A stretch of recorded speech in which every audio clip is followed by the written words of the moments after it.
किसान भाइयों नमस्कार। किसान भाइयों, जैसा कि आपको पता है, अभी धान की रुपाई का सीजन चल रहा है। आप में से कुछ लोगों ने हो सकता है कि धान की रुपाई कर भी दी हो, या कुछ लोग धान की नर्सरी ही डाल रहे हों। तो ऐसे में आज की वीडियो में हम आपको बताने वाले हैं ऐसी क्या गलतियां हैं जिनकी वजह से हमारे धान का उत्पादन उतना नहीं मिल पाता जितना कि हमें मिलना चाहिए। ऐसा क्यों होता है, हम ऐसी क्या गलतियां करते हैं, ये सब जानने के लिए आपको वीडियो शुरू से अंत तक देखना चाहिए। लेकिन वीडियो शुरू करने के पहले आपसे रिक्वेस्ट है, अगर इस वीडियो के माध्यम से आप हमारे चैनल पे आए हैं तो प्लीज़ हमारे चैनल को सब्सक्राइब कर लीजिए और साथ में बेल आइकन को भी दबा दीजिए। किसान भाइयों, धान की नर्सरी डालने के पहले सबसे पहले तो आपको उस किस्म की पूरी जानकारी होनी चाहिए जिस किस्म की आप नर्सरी डालने वाले हैं। जैसे कि उस किस्म की नर्सरी अवधि कितने दिन की है, पूरे फसल की अवधि कितने दिनों की है, और आप जिस बीज की नर्सरी डालने वाले हैं उसके लिए उपयुक्त मिट्टी कौन सी है। हमारे किसान भाई अक्सर ऐसी हाइब्रिड किस्मों का चयन कर लेते हैं जो कि उनकी जलवायु के लिए बिल्कुल भी उपयुक्त नहीं होती, और ना तो उनके खेत की मिट्टी की गुणवत्ता ही उतनी अच्छी होती है कि वो उस किस्म का चुनाव करें। तो किसान भाइयों, अगर आप इन सब चीजों को नजरअंदाज करेंगे तो इसका सीधा असर धान के उत्पादन पर पड़ता है। तो चलिए आपको दूसरे कारण के बारे में बताते हैं जिसकी वजह से हमारे खेत में धान का उत्पादन उतना नहीं होता जितना होना चाहिए। किसान भाइयों, हमारे कुछ किसान भाई नर्सरी खुद लगाते हैं तथा कुछ दूसरों की नर्सरी से पौधे लेते हैं।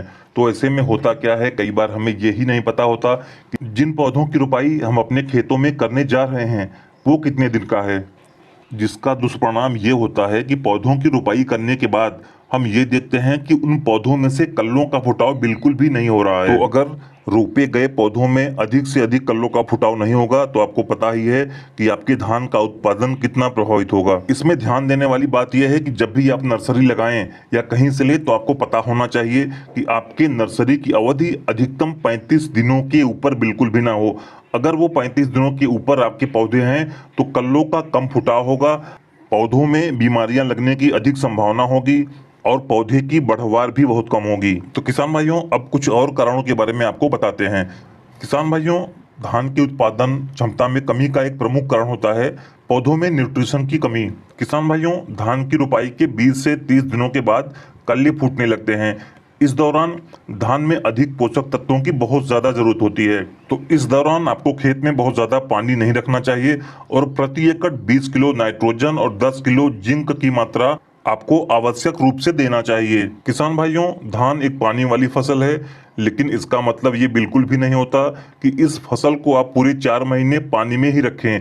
धान की रुपाई के 20 से 25 दिनों के बाद कुछ समय के लिए पानी आपको निकाल देना चाहिए। इससे आपको कई फायदे होते हैं, जैसे कि इससे धान की जड़ों को धूप और सही मात्रा में ऑक्सीजन मिल पाता है और जड़ों की बढ़वार अच्छी होती है, अच्छी तरह से कल्लों का फुटाव होता है और आप इसी समय खरपतवार निकालने के लिए अच्छी तरह से निराई और गुड़ाई कर सकते हैं। लेकिन ध्यान देने वाली बात यह है कि इस दौरान आपको खेत बिल्कुल सूखा नहीं रखना है, बल्कि खेत में हल्की नमी रखनी है। और जैसे ही आप पूरे खेत का निराई गुड़ाई आदि कर लेते हैं, उसमें उर्वरक दे देते हैं, उसके बाद आपको फिर से पूरे खेत में दोबारा पानी भर देना चाहिए। किसान भाइयों, यदि आप पौधों की सही वृद्धि एवं बढ़वार चाहते हैं तो आपको धनजाइम गोल्ड का छिड़काव पूरे खेत में जरूर करना चाहिए। यह एक जैविक तकनीकी उत्पाद है। यह पौधों में वृद्धि और विकास को प्रेरित करता है और जड़ों का विकास अच्छी तरह से करता है। इसके अलावा पौधों को बीमारियों से लड़ने की क्षमता को बहुत ज्यादा बढ़ा देता है। धानजाइम गोल्ड को 1 मिलीलीटर की दर से 1 लीटर पानी में मिला के 500 मिलीलीटर प्रति हेक्टेयर की दर से आपको पूरे खेत में छिड़काव करना चाहिए। तो किसान भाइयों, ये थी वो छोटी छोटी बातें जिनको हम अक्सर नजरअंदाज कर देते हैं और हमें बहुत ज्यादा नुकसान उठाना पड़ता है, क्योंकि इन गलतियों की वजह से हमें बेहतर उत्पादन नहीं मिल पाता। उम्मीद करते हैं ये वीडियो आपको पसंद आएगा।